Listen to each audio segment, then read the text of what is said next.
Joint home loan అనేది నష్టమా లేక లాభమా? జాయింట్ హోమ్ లోన్స్ వల్ల ప్రయోజనాలతో పాటు కొన్ని నష్టాలు కూడా ఉన్నాయంటున్నారు. ఈ జాయింట్ లోన్స్ మహిళా యజమానులకు తక్కువ వడ్డీ, రిజిస్ట్రేషన్ ఛార్జీలు, ట్యాక్స్ తగ్గింపు వంటి ప్రయోజనాలు ఉన్నాయి.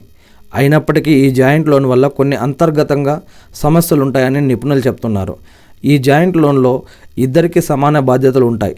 ఏ ఒక్కరూ నిర్లక్ష్యం వ్యవహరించినా మరొకరిపై భారం పడుతుంది.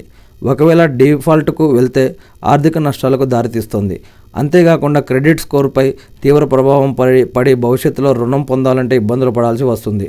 ముఖ్యంగా ఉమ్మడి రుణం తిరిగి చెల్లించే వరకు వ్యక్తిగతంగా లోన్ పొందే అవకాశాలపై ప్రభావం చూపే అవకాశం ఉంది. ఒకవేళ ఇద్దరూ విడిపోవాలి అనుకుంటే కనుక చట్టపరంగానూ ఇబ్బందులు ఎదురవుతాయి. కాబట్టి రుణం తీసుకునే సమయంలోనే ఇందుకు సంబంధించిన స్పష్టమైన డాక్యుమెంటేషన్ కలిగి ఉండటం అవసరం. జాబు పోవడం లేదా ఏదైనా ఇతర కారణాలతో ఒక దరఖాస్తుదారు లోన్ కట్టలేక స్వచ్ఛందంగా బయటకు వెళ్ళాలి అనుకుంటే లోన్ చెల్లింపు పూర్తయ్యే వరకు సహ దరఖాస్తుదారునిగా ఉండాల్సి ఉంటుంది. మరోవైపు మొత్తం రుణాన్ని చెల్లిస్తున్న వ్యక్తికి ఎటువంటి ట్యాక్స్ మినహాయింపులు కూడా లభించవు. ఆదాయపు పన్ను చట్టంలోని సెక్షన్ 26 ప్రకారం ఉమ్మడిగా సొంతం చేసుకున్న ఆస్తి విషయంలో యజమానులు ఆస్తిలో వారి వాటాకు యజమానులుగా ఉంటారు. ఈ క్రమంలో వారి వాటాకు సంబంధించి ఎవరికి వారు విడిగా ట్యాక్స్ చెల్లించాల్సి ఉంటుంది.